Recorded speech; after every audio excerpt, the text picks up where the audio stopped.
Now this is cool.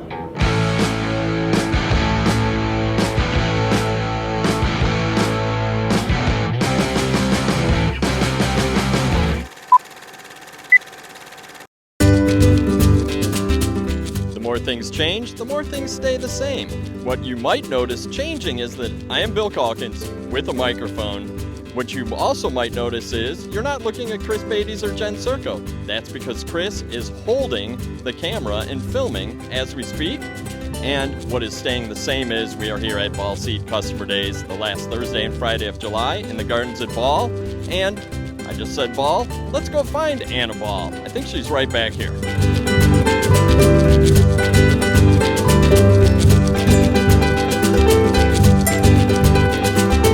Here we are. It's the last week in July, which means we are here for Ball Seed Customer Days in West Chicago.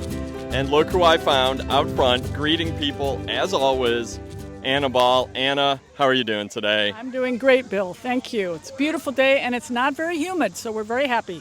It's true. People are not dripping in sweat, but they are out walking and enjoying the gardens. So as I was walking through the gardens today, I was thinking, because I saw a lot of people who come here every year, people that I've seen for years and years, why do you think people come to Customer Days every single year? There's got to be other things to do in July. That's a good question. Why do they come every year? And many do, and they always say it's their favorite day of the summer, which is really cool. I think why they come every year. A lot of them come because they want to see somebody. They want to see the rep that they deal with. They want to see customer relations people. They want to see other growers. So they come to see people, and our industry is so collaborative and relationship oriented. We've been talking a lot about that lately, friendly. They come to have fun. Yes. Right? So we have a band, and we have lunch, and we have tours, and we have face painting for the kids. So they come to have fun. It's kind of a family fun event. A lot of people bring their kids. And they come for the plants, obviously. So I think it's like a combination of things. I like it, and that's probably why we come every year and talk to folks in the gardens. So I guess let's talk a little bit about the plants, because you're right, there's acres of beautiful color and flowers. You know the question I'm going to ask. Some of your favorites. You don't have to nail it down to one, but maybe one or two that are really catching your eye or you've heard other people talking about. Okay, so I may have mentioned this before, but I love mandavillas because I have tons in my yard in containers. So mandavillas are like so cool. And the blazing blue scaevola. Yes. Like scaevola, right. But it's really cool. And then there's a rudbeckia, suntastic, yes. I think, that's really cool with its red eye. So there's cool, I'm kind of into the perennials this year, so there's lots of cool perennials. For sure, and big perennial beds that are actually looking really nice. I think all this sun and hot weather we've had are really boosted them up. They still look nice. For sure. And a lot of mixed containers. I've seen a lot of plants that are playing together in sort of reflecting the theme of fun and family. I think plants have family too, so. Right. They do. Well, awesome. Anna, thank you so much for your time. Anything else you want to say to folks while we're... but if you haven't come. We love to have you. We love to have customers. We have a lot of landscapers coming. We have a lot of designers coming. A lot of municipalities, like the city of something. So anybody can come. It's great. And you can come for the first time. We just saw someone ringing the first-timer bell, which is exciting.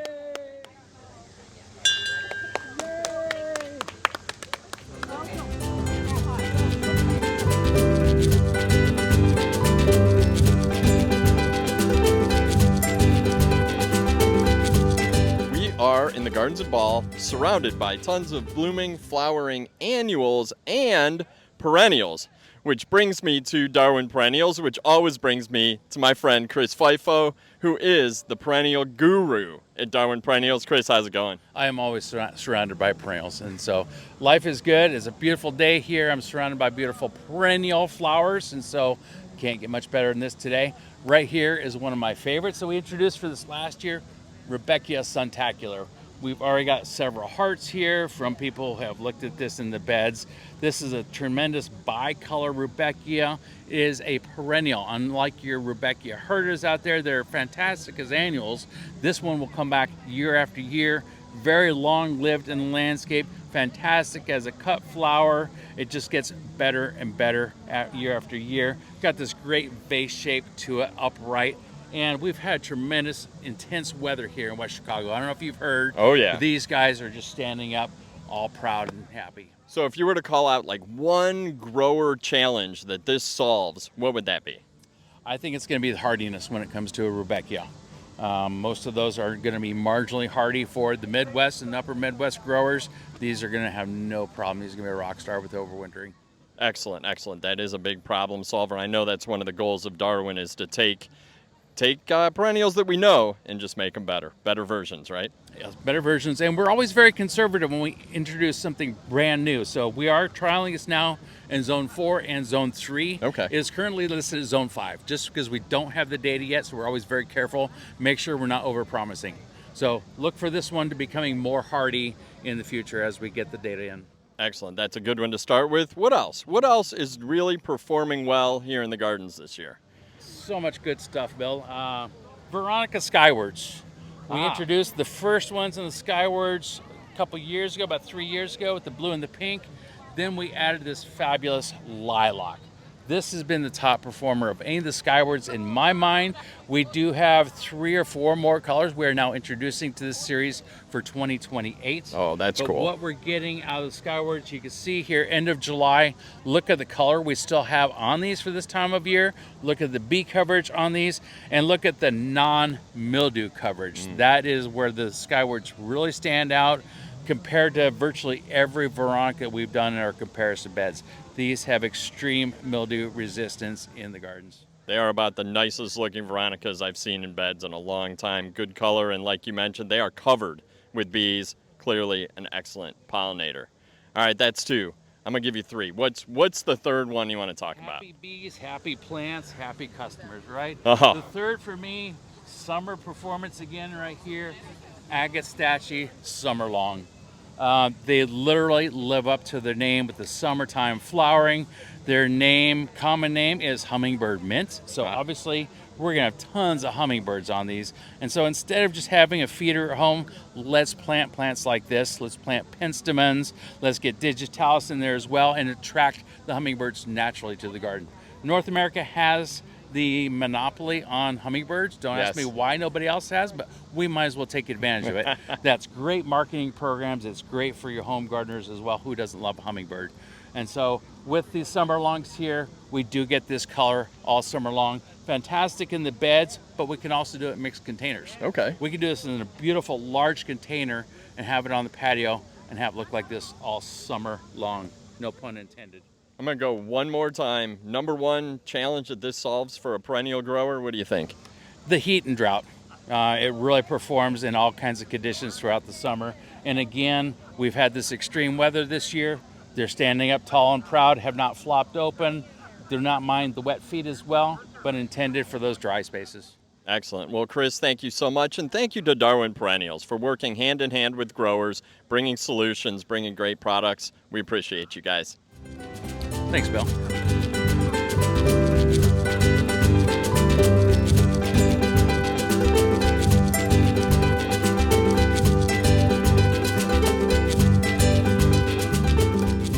Pan American is your number 1 choice for seeds. Sarah is my number 1 choice at Pan American to talk to about favorite plants in the garden. Sarah, how are you? I'm good. How are you? I'm doing great. What a beautiful day. Yes, we are so lucky right now. Have you guys been busy here in the Pan Am area? Oh, yes, slammed. So with that busyness, what are people talking about? What are some of the highlights that folks are talking about and that you want them to be talking about? Well, I would start off with the number 1 that people keep talking about is the shirt I'm actually wearing is Always Sunny. So if you want Let's to come check over it out. here, You can see them from a mile away in the sun. This is the new sunflower from Pan American Seed. We talked about it in California. So now that you've seen it in some of the trial beds and out in trials all summer, what are some of the reasons people should be looking more closely at Always Sunny? Well, just like our general highlights that we continue to talk about, everyone stops at this bed. And this is just a great bed because it really showcases the variety. This is an award-winning variety. It's a pinch or no pinch option. Yep. It's more compact for the greenhouse. It's pollen-free, but it is still a huge pollinator. Right. So it also becomes a great cut flower if you bring it inside, so you're not going to get a mess on your table. That's true, and I see bees all over it. We saw them when I was walking the gardens yesterday. But what really strikes me about this is how tall it is and how sturdy it looks. I gotta believe this is gonna hold up for a long time in the garden. Absolutely. And we've had quite a few storms come through as of late. So this is a good, sturdy option to kind of get through the weathers. Excellent, excellent. All right, and we're in Pan Am, your number one choice for seed. We should probably look at some waves, right? That's right. All right, let's, oh, I see some right over there. There's a whole bed of them. All right, for some reason, this does not look like a wave to me because of the color pattern. Is this new? This is new. This was actually in our Deja Vu mix last year, but this is now a separate entity of its own. It's called Midnight Marble.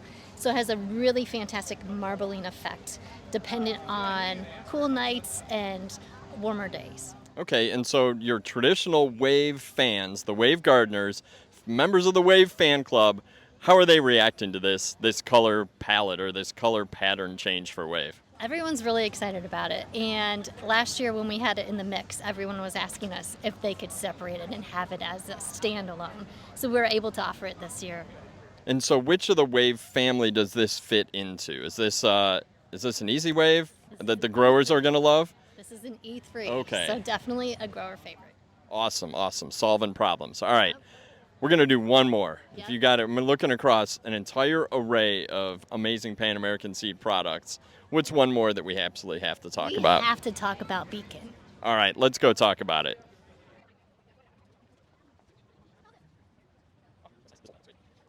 All right, we've moved from the sun into the shade with probably, it's got to be the top shade annual globally, Beacon Patiens Walleriana, with that high disease resistance that we know about. It's pretty much the gold standard for impatiens right now. Talk to me about what you're excited about bringing to market from Beacon this year. Absolutely. So first of all, this bed is also a showstopper. Yes. Everyone has pulled me outside a number of times to just comment on how much they're excited about this bed. But there's really two highlights in here that I would call out. We have our orange improved, and then we have our new pink as well. So that's another shade that we've been kind of calling out and highlighting this year. So a lot of great options that we continue to expand the brand with. And I remember when Pan Am launched Beacon, the story was we're gonna stick with the core colors that sell, but we are gonna fill that entire palette. So are you guys there now? Are there more colors coming? What's going on with Beacon? There might be some more coming. Excellent, We're getting excellent. close though. Gotta love ongoing breeding in such a mature but awesome category. Well, Sarah, thank you so much for your time. Anything else you want to wrap up with before Chris and I move on to another section here? I would tell you guys, before you leave, please stop at our award-winning patio pad over there. We have all of our award winners from this year. We've had quite a few heavy hitters that we're really excited about, including a Retailer's Choice Award from Lana Lace at Cultivate recently too. So all of those are right over there if you want to take a look at those before you leave. Will do. And I think Chris, we got to remember to go to the comparison beds too, because I've seen some of the Pan American stuff looking really good up against its competition in the market. So thank you, Sarah.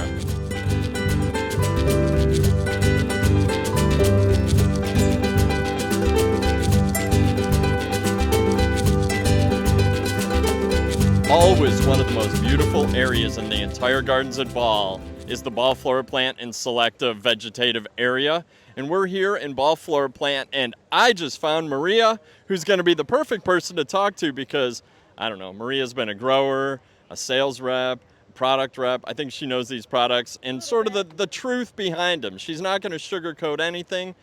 Let's talk about some of your favorites in the Ball FloraPlant area. So some of my favorites for 2027 from Ball FloraPlant are our Scaevola. We have a brand new series called Blazin'. In that series, we have two vigor points.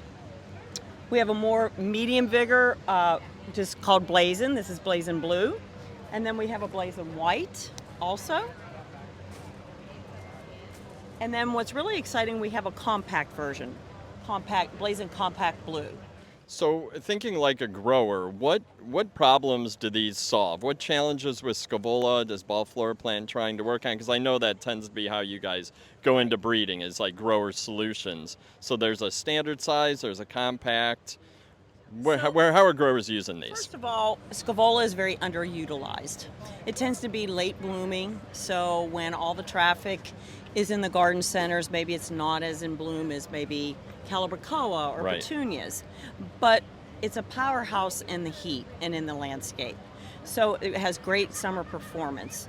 The Blazin series for the grower is faster rooting. Okay. So really great performance for the grower as far as rooting goes.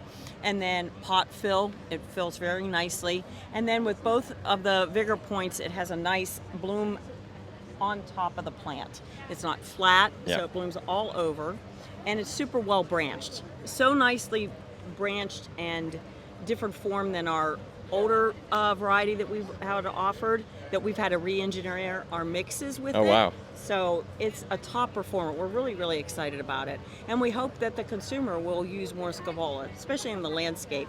This little one here makes a nice little border. And I'll be honest, at Cultivate, where this display was, I was talking to someone who I shall not name, but who should know plants very well. And he looked across and he said, "What plant is that?" And I said, "That's the new Scaevola." He goes, "That's not a Scaevola." And I think, to your point, it was so flower covered that Right. he actually didn't register in his head as a Right. Scaevola till we walked over. And look how beautiful the basket is, the basket fill of that. Nice That's- white.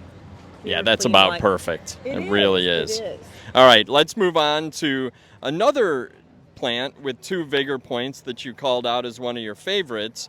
Would be a couple new lantanas that have the same color name, but clearly a different habit. Talk about Right. these. So we have the color palette, it's called Cherry Sunrise, and we have that in 2 of our series. So we have Shamrock Cherry Sunrise, and then we have Lucky Cherry Sunrise. And remind me the habit differences or the positioning differences between Shamrock and Lucky.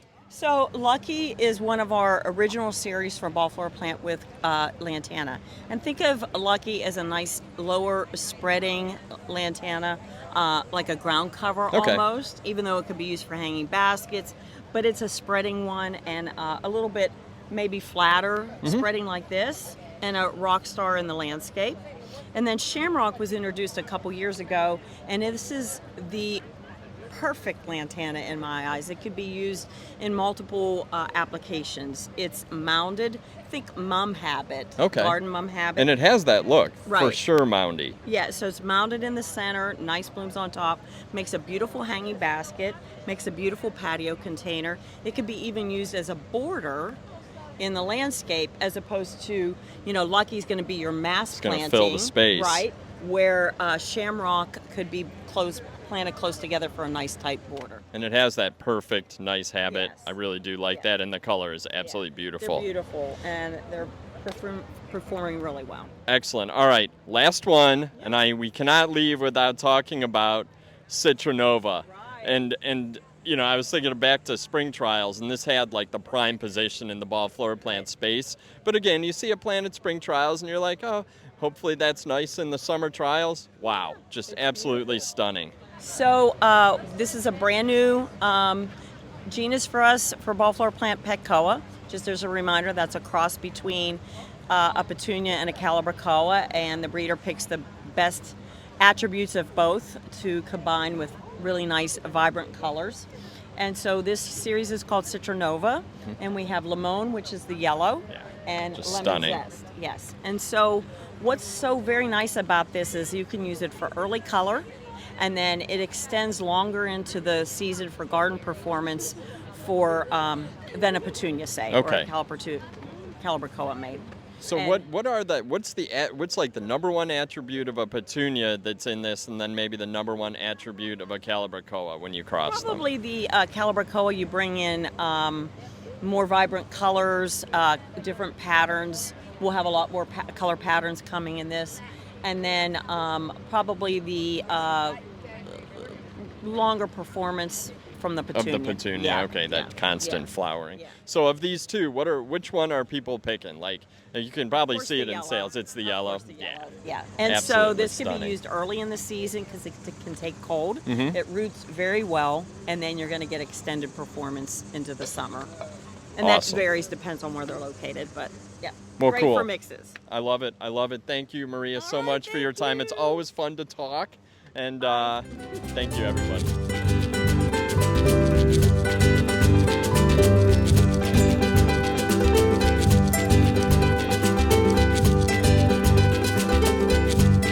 comes to color, you got to be outside by the greenhouses at Customer Day in the vegetative companies sections. And here we are in Selecta One, another vegetative company distributed through Ball Seed and a Ball family member. And we are going to talk once again about Petcoa and once again with Maria.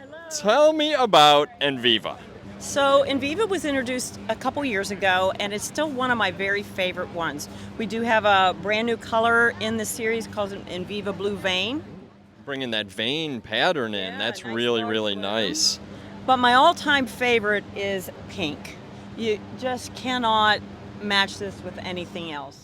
Did It's you early put the color. thumbs up in there, or did someone else? I didn't, but one of our customers did. and it's Excellent, well excellent. deserved. So tell me the attributes of Enviva and why you like pink. So it's just non-stop color all summer long. It blooms early. It plays well with others in combos, and that bright pink color, you can't match it. And It's beautiful. one of the things I've noticed about Petcoa in my own garden with some of the samples from FloraPlant and Selecta is that when we get rain, they tend to look pretty good pretty quick. Is that part of the breeding goals, or is that just what we get from Petcoa? Well, so I arrived here Tuesday, and I believe that the area had about 4 inches of rain on Oh, Monday. wow. Yeah. When tornado warnings and such come through, and I walked to the area, and these were just as beautiful as they are right now. Well, that tells the story right there. Love Yeah. Petcoa, definitely one of my favorites in my garden. Yeah. And another favorite, let's move on and talk a little bit about one of the most popular plants in any retail setting these days are the mandevillas and dipladenias. right. What do we have here? Okay, so this is a brand new series, a brand new genus for Selecta, is our mandevilla. And this is a series called Divina.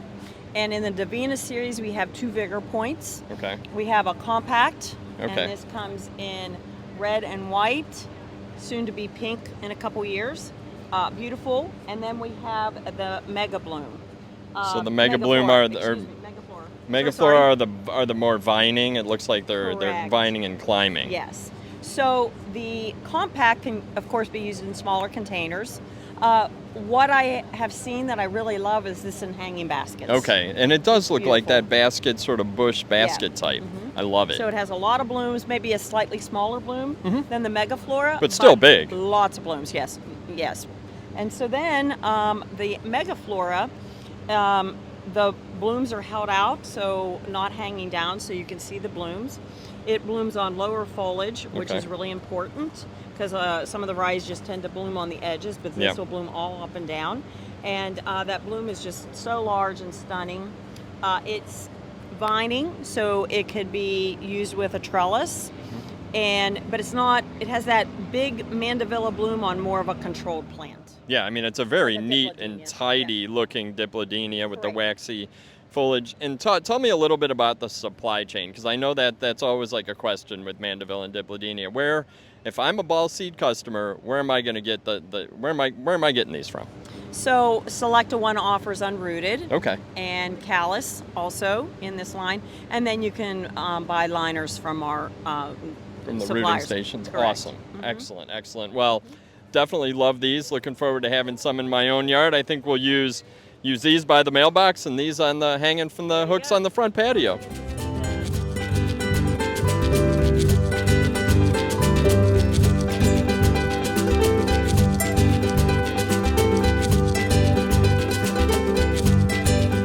Kind of an old school element of Ball Seed Customer Day are side-by-side row comparison trials, but I love them. And as you can tell by all the people in this area, every grower loves a side-by-side trial. And I think it's gutsy because you're putting your plants out against everyone else's and seeing how they stack up. And every year, I think Ball Seed picks different species to compare. Probably based on questions they're getting from customers. So obviously this year we have a lot of lantana, dahlias, there's Bonariensis, verbena, and tons of seed geraniums, which is kind of cool. It's fun to see seed geraniums, a little bit old school. We got celotias, salvias, petunias, sunflowers. It's really a quite a range of species here in the comparison trials. Always fun to see how the different varieties are doing. And the comparison trials here at Ball Seed Customer Days in West Chicago are not just about comparing varieties, because when you get to a bed like this, it's all the same thing. And what we're doing here is comparing 4 different options in sustainable pots, or sustainable options for pots. And the 4 are Eco Grande from Proven Winners, which is a compostable pot; Air Tray, which is a multi-use tray that you put Pots into, so it actually eliminates all the pots; Plant-A-Pot, which is by a company that's new to me called Footprint, which is a plantable, biodegradable pot; and then Reterra by Growscape, which is a bioplastic pot. And what they're showing here in the beds is you're not getting a performance difference. The pots are breaking down in the soil, and it's an option if you want to eliminate that single-use plastic from your greenhouse. And I like to say this just reflects Ball's sustainability mission. And Ball's been talking about sustainability since way before it was cool.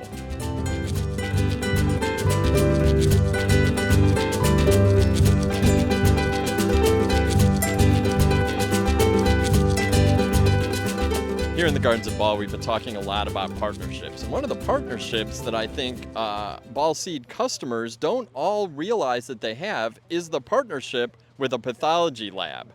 So yes. if a grower's having a challenge in the greenhouse, can they just send something into Ball and get a diagnosis on it? Yeah, of course. So we have a diagnostic lab in Helix, and if you're having an issue with a pest, or even if you don't know if it's a pest, we on the tech team in Ball Seed, you can work with us, work with your sales rep or ColorLink, get that question into us. We can help give you some pointers. In the meantime, we'll tell you how to get a sample into the lab. They'll look at it, and if it's a pathogen, we can give you really good recommendations on how to move forward and tackle that pathogen in your specific crop. That sounds awesome, but it sounds expensive. What's the cost to a Ball Seed customer for that? So there's no actually fee for the diagnostic services in our lab, so it's all Ball taking care of our customers and making sure you guys have successful crops. Excellent. And I probably should have introduced you. This is Dr. Nathan Johnke, the Culture Research Manager at Ball, and just a great guy. One of the many members of the Ball Seed technical team that are here to make your job as a grower a little bit easier. And the sun is shining out here in this circle garden where a whole lot of different breeding companies are represented. So there's not just the Ball companies here in the Gardens at Ball for Customer Days. There are many others. Syngenta, American Taki, Proven Winners, Duman, who else do we have? Cicada, Benari. So it's really a showcase of all the different genetics in the palette that Ball Seed offers. And out here there are some amazing genetics. The Sunfinities are looking spectacular. I think the Sun Patients always look great. Obviously some of your top Proven Winners genetics are over here in this garden. Duman has beautiful beds over here. American Taki, it's actually interesting because they have a ton of cut flowers. So that's something else that you might not expect to see in an outdoor field trial, are cut flower varieties.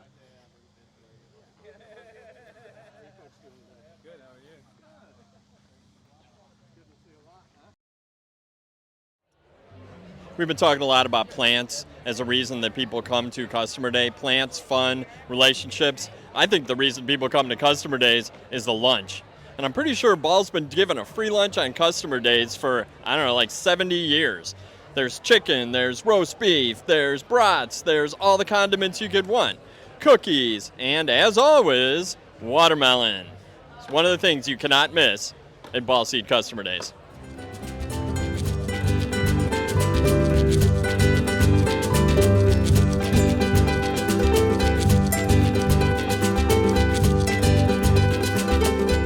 Then out here in the full-blown sun in the southeast corner of the garden, a spot that sometimes can get skipped if you're in a hurry, is the Sun Container Showcase. Huge pots, individual varieties in each pot, really showing how these plants perform in large formats. And you might have seen some of these, like the new Blazing Blue Scaevola here, in other areas of the garden, but this is where you can see them planted like maybe a municipality would or landscaper would in front of a big outdoor mall. But I think when you walk and just take a look at the size and really just how well these are performing out here in the sun, you get an idea of what to use in that application as a grower.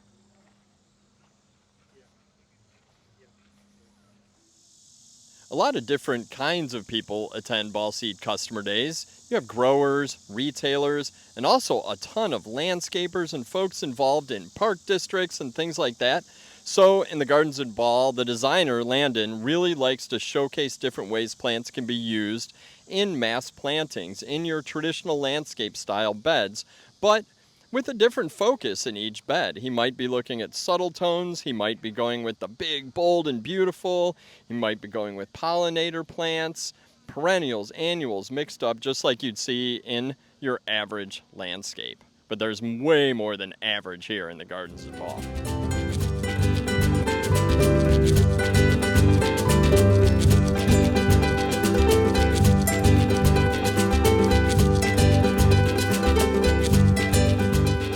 Seen a lot of beautiful flowers and plants out in the gardens today at Ball Seed Customer Days, but sometimes those flowers and plants don't look as beautiful as they should, and that's why you might interact with me doing my day job, working with the Ball Seed Technical Services team. They will answer all of your questions. We provide resources to help you grow your best crops ever, and every single day of the week, these guys are here to help you achieve success with those crops. And then we'll talk a little bit about my other day job and the full-time day job of the man behind the camera, Chris Beatties, and that is Ball Publishing. GrowerTalks Magazine, Green Profit Magazine, and Inside Grower Magazine are three amazing publications covering all aspects of the greenhouse, garden center, and CEA industries. We have all sorts of grower guides as well, plant growth regulators, insects and disease, biocontrols, and here we are in the Ball Seed Cafe. All different companies exhibit in this nice air-conditioned space. You can pick up all your catalogs, all the resources you need from Ball. And next year in 2027, we'll be back at it again. Ball Seed Customer Days, the last Thursday and Friday in July in West Chicago, Illinois. You are more than welcome. You can learn more at ballcustomerday.com.